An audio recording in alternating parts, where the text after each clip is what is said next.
Bom dia, eu espero que todos estejam bem. É com bastante alegria e satisfação que nós estamos aqui mais essa semana falando do livro O Céu e o Inferno, e hoje nós vamos falar do capítulo 3, Espíritos em uma condição média, né? Até a semana passada nós estávamos falando de espíritos felizes, né? Nas suas comunicações, e hoje, a partir do capítulo 3, estaremos agora falando de espíritos em condições medianas, tá? Nós vamos trazer hoje um espírito com o nome de Giuseppe Bré, conhecendo um pouquinho o perfil e a história dele, para a gente poder tirar as reflexões e o aprendizado tão importante nesta nossa doutrina espírita. Então vamos ver. Morto em 1840, evocado em Bordeaux em 1862 pela neta. O homem honesto segundo Deus ou segundo os homens? Essa é a reflexão que nós vamos fazer dessa comunicação. Então vamos lá. A neta perguntando ao avô, né? Querido avô, quereis dizer-me como estáis entre os espíritos e dar-me alguns detalhes instrutivos para nosso avanço? Ele responde: tudo o que quiseres, minha querida filha. Estou espiando minha falta de fé, mas a bondade de Deus é grande. Ela leva em conta as circunstâncias. Sofro, não como poderias entender, mas de arrependimento por não ter empregado bem meu tempo na terra. Olha só. E continuando, né? E ela faz a segunda pergunta. Como não o empregastes bem? Foste sempre um homem honesto? E vem a resposta dele. Sim, do ponto de vista dos homens. Mas há um abismo entre o homem honesto perante os homens e o homem honesto perante Deus. Tu quereis instruir-te, querida filha, vou tentar fazer-te sentir a diferença. Entre vós, considera-se como homem honesto aquele que respeita as leis de seu país. Respeito elástico para muitos. Aquele que não se faz mal ao próximo, tomando-lhe ostensivamente, mas toma frequentemente sem escrúpulo sua honra, sua felicidade, desde que a lei ou a opinião pública não possam alcançar o culpado hipócrita. Quando se pôde mandar agravar na sua lápide a série interminável de virtudes que são enaltecidas, acredita-se ter pago sua dívida para com a humanidade. Que engano! Para ser honesto perante Deus, não basta não ter infringido as leis dos homens. É preciso, antes de tudo, não ter transgredido as leis divinas. O homem honesto perante Deus é aquele que, cheio de devoção e amor, dedica sua vida ao bem, ao progresso de seus semelhantes. Aquele que, animado por um zelo inspirado no objetivo, é ativo na vida, ativo no cumprimento da tarefa material que lhe é imposta, pois deve ensinar a seus irmãos o amor ao trabalho, ativo nas boas obras, pois não deve esquecer que é apenas um servidor ao qual o Senhor pedirá um dia contas do uso do seu tempo. Ativo no objetivo, pois deve pregar pelo exemplo o amor ao Senhor e ao próximo. O homem honesto perante Deus deve evitar cuidadosamente essas palavras mordazes, veneno escondido sob flores que destrói as reputações e muitas vezes mata o homem moral ao cobri-lo de ridículo. O homem honesto perante Deus deve ter sempre o coração fechado ao menor fermento de orgulho, de inveja e de ambição. Ele deve ser paciente e doce com os que o atacam, deve perdoar do fundo do coração, sem esforço e, sobretudo, sem ostentação. A todo aquele que o ofendeu, deve amar seu Criador em todas as suas criaturas, deve, por fim, pôr em prática este resumo tão conciso e tão grande dos deveres do homem: amar a Deus acima de todas as coisas e seu próximo como a si mesmo. Eis, minha querida filha, aproximadamente o que deve ser o homem honesto perante Deus. Pois bem, será que eu fiz tudo isso? Então o espírito se questionando, será que ele teve essa conduta quando ele esteve aqui? Ele continua: não, faltaram-me muitas dessas condições, confesso aqui sem enrubescer. Não tive a atividade que o homem deve ter. O esquecimento do Senhor levou-me a outros esquecimentos que, mesmo não sendo passíveis de punição pela lei humana, não deixam de ser prevaricações pela lei de Deus.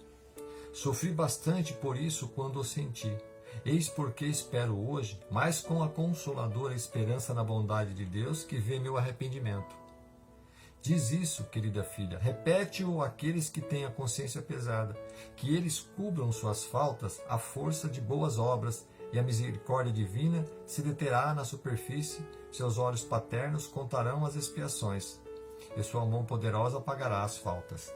Então veja, é uma mensagem muito esclarecedora para nós, e a gente para pensar, faz uma reflexão profunda de tudo isso que foi dito, né? Uma comunicação que mostra realmente a diferença, né, entre o homem honesto perante as leis dos homens, a sociedade moderna, e o que é ser honesto perante Deus, né? Então a gente, pegando para analisar um pouquinho, né, vem uma reflexão: qual é a nossa missão na Terra, né? A gente precisa fazer uma reflexão profunda entre as leis dos homens, onde a sociedade consegue alcançar aquilo que nós fazemos de errado, e as leis da providência divina, onde as leis dos homens não alcançam na totalidade.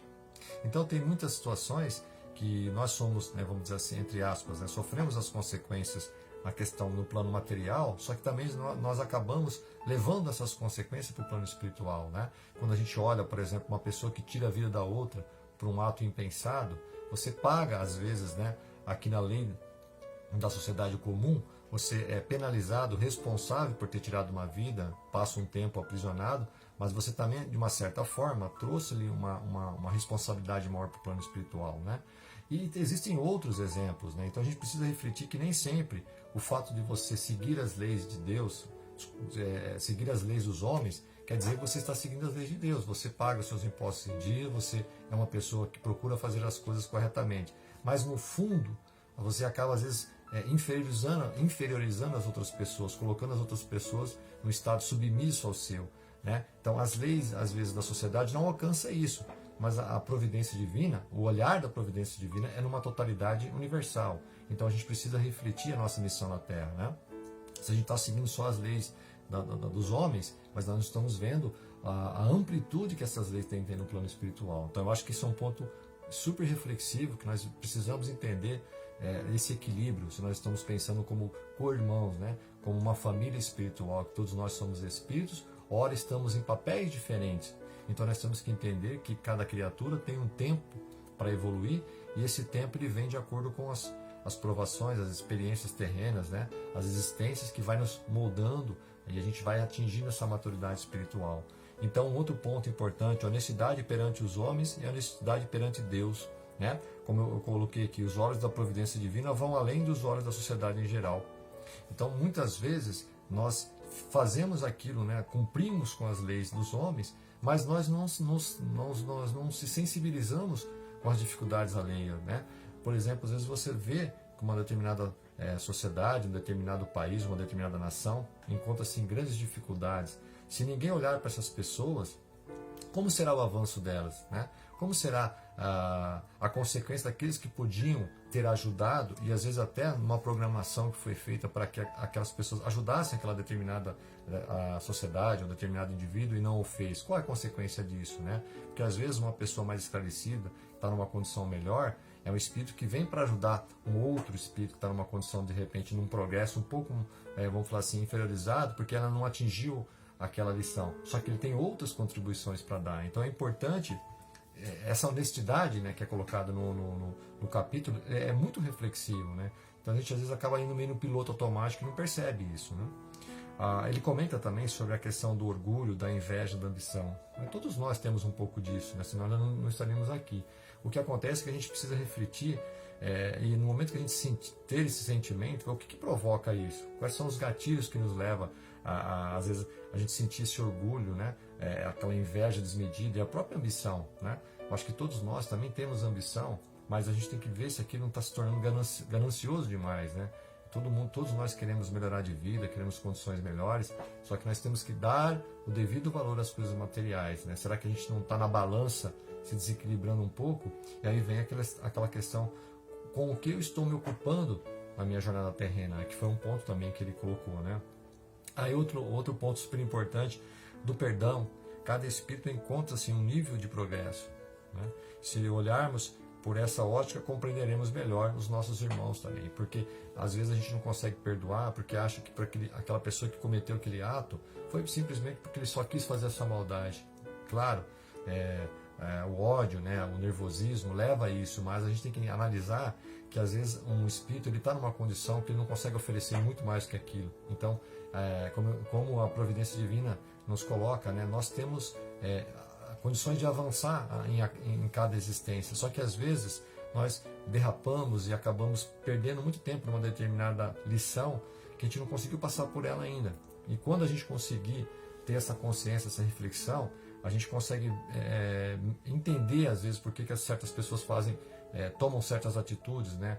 Que o espírito ainda não está evoluído e isso realmente leva o espírito a cometer atos impensados, né? Acho que o entendimento de um ser supremo que rege todo o universo, conhece o autor pelas suas obras, quando ele se refere, né, de Deus, né, que é a providência divina. Então, esse sentimento que todos nós, cristãos, que sabemos que existe uma vida futura, existe sim um ser supremo, né, que rege todo o universo e trabalha de uma forma harmônica, né, e que a gente precisa entender que se nós estamos aqui onde estamos, é porque tudo foi pensado, tudo foi planejado para que a gente pudesse seguir a nossa jornada, atingindo a nossa maturidade, o crescimento espiritual. Então, acreditar e ter fé nisso é quando a gente consegue ver as pessoas como uma família universal. E isso vai nos trazer alento, porque todos nós somos co-irmãos, caminhando todos, né, para o mesmo objetivo, que é se tornar um ser de luz, mas as existências vão se passando e nós chegaremos nesse nível, né? Mas enquanto isso não acontece, nós temos que caminhar juntos e ver qual a dificuldade que nós podemos ajudar uma pessoa e também recebermos ajuda, né? E aí vem, né, aquela pergunta, com o que estamos ocupados na Terra, né? Refletirmos sobre a nossa evolução espiritual e coletiva. O planeta Terra é um planeta que está passando por, né, vai se transformar em um planeta de regeneração e depende da média de cada um de nós. Se nós individualmente formos melhores, a tendência é que as pessoas, com o passar do tempo, vai aumentando esse número e o planeta Terra se tornar um lugar cada vez melhor. Então a gente tem que pensar nessa evolução coletiva, né? Dar bons exemplos, que ele comenta também, né? O exemplo de boa fé, bons exemplos da família universal, ou seja, quais são os exemplos também que nós estamos dando para os nossos familiares, para os nossos amigos, para a sociedade que nós convivemos, né? Então, assim, o nosso exemplo de boa fé, né, isso ajuda muito a transformar a vida daqueles que estão à nossa volta. Então, acho que, começando hoje, a gente viu uma reflexão super importante para nós, como o Espírito ele questiona isso, né? A honestidade perante as leis dos homens e a honestidade perante as leis divinas, que são muito mais amplificadas, né? Então a gente precisa entender a que nível nós estamos, né? Para que a gente possa de fato acompanhar essa transformação e atingir essa maturidade espiritual, ok? Era isso que tínhamos para essa semana e até a próxima, se Deus quiser.